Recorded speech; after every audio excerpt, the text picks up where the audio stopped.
விநாயகர் சதுர்த்தி நாளை மறுநாள் கொண்டாடப்பட உள்ள நிலையில் சென்னையில் விநாயகர் சிலை தயாரிப்பு பணிகள் விரிவடை அடைந்துள்ளன. இது பற்றிய ஒரு செய்தி தொகுப்பை இப்போது பார்க்கலாம்.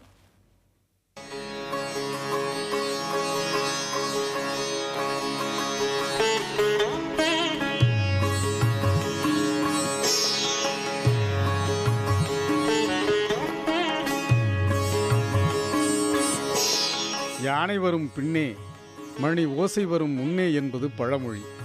ஆனால் விநாயகர் சதுர்த்தியை பொறுத்தவரை விநாயகர் சிலைகளை உருவாக்கும் பணிகளே அப்பண்டிகைக்கு கட்டியம் கூறுவதாக உள்ளது. வண்ணமயமாக பிரம்மாண்டமான முறையில் விநாயகர் சிலைகள் தமிழகத்தின் பல்வேறு பகுதிகளில் தயாராகி வருகின்றன. சென்னையை பொறுத்தவரை புரசைவாக்கம் அருகே குசப்பேட்டை பகுதியில்தான் விநாயகர் சிலைகள் அதிகமாக செய்யப்படுகின்றன. 3 அடி உயரம் முதல் 10 அடி உயரம் வரை இங்கு சிலைகள் தயாரிக்கப்படுகின்றன. சிலையில் உள்ள வேலைப்பாடுகளை பொறுத்து அதன் விலை நிர்ணயிக்கப்படுகிறது.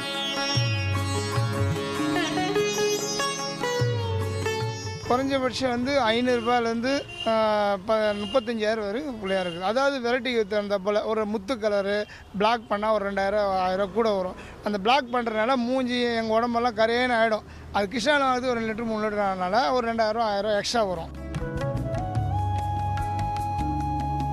விநாயகர் சதுர்த்திக்கு 2 மாதங்களுக்கு முன்பிருந்தே சிலைகளை தயாரிக்கும் பணிகள் தொடங்கிவிட்டதாக இத்தொழிலில் ஈடுபட்டுள்ளோர் கூறுகின்றனர்.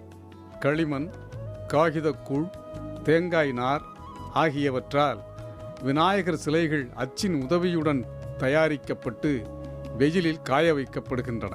பிறகு வண்ணங்கள் பூசப்பட்டு விற்பனைக்கு அனுப்பப்படுகின்றன. இந்த ஆண்டு விநாயகர் சிலைகளின் விலை சற்றே அதிகரித்துள்ளதாக உற்பத்தியாளர்கள் கூறுகின்றனர். மூலப்பொருள் விலை அதிகமாக ஏறினதுனால தான், விலைவாசி ஏறினதுனால மூலப்பொருள் நாங்கள் வாங்குகிற மெட்டீரியல் எல்லாமே விலை ஏறி போயிருக்குது. அதனால் நாங்கள் விநாயகருக்கு நாங்கள் செய்கிற பொருள் மேலே விலை ஏற்ற வேண்டியதாக இருக்குது.